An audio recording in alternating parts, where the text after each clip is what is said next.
can do it by myself. I don't need anyone. That's a lonely road. It's a lonely road. And you know why he walked that path? Do you know why he put that cross after taking those beatings? After taking the beatings and being betrayed and spat upon and denied, and this the crowning thorns, the thorny crown going on his head. Do you know why he did all of that? For me. Skull, Calvary, cross, execution, nails, piercing, thirst, hung, spasms, sponge, taunts, forgiveness, gambling, darkness. Do you know where we're at now? He's there, and he's hanging. And along the way, people think, you know what, this is a good idea for me to, let's gamble a little bit over some of his stuff.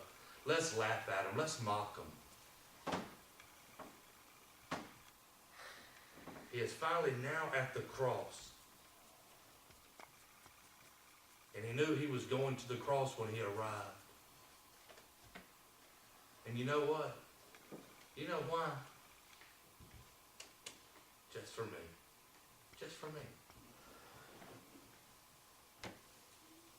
Father, robbers, paradise, wailing, weeping, mother, compassion, darkness, my God, scapegoat, vinegar, Father, silence, death, relief. Do you know what's just happened? The death of Christ. Into thy hands I commit my spirit. One last breath and his head hung. And he suffered through all of that from Gethsemane all the way through. See, he just didn't come into a situation and got crucified. He came into a situation and had to make sure that he realized that nobody was for him. And then he had to die alone. You know why he did that?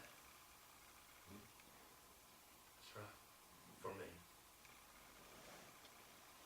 Earthquake. Cemetery. Tombs. Bodies. Mystery. Curtain. Spear. Blood. Water. Spices. Mary. Running. Maybe. Peter, John. Belief. Enlightenment. Truth. Mankind. Alive, alive, alive. Does anybody know where we're at? You see, because even though they thought back then that they could use this, and every person, do you know every person that ever went upon this, every person that was ever nailed to it, every person, this was not a torture device. Do not be mistaken. The cross has never been a torture device. The cross was always a death device. Every person that had been there had died. He's not on the cross and he's not in the grave anymore. He rose up from the ground. He came out of the tomb. And now he sits in all his majesty. He is alive forevermore. And there is nothing that can change that again. And he's coming back again one day. And he's going to gather up his people. And he's going to take them home. And everyone that decides, you know what, I want no part of this Christ. I'm still going to mock him. I'm still going to curse him. I'm still going to deny him. That's it. It's over. But he is alive. And everything that he went through, you see, as bad as it was, and as awful as he knew it was going to be, God let him know, you're going to go through this, and you have to. But let me tell you a little secret.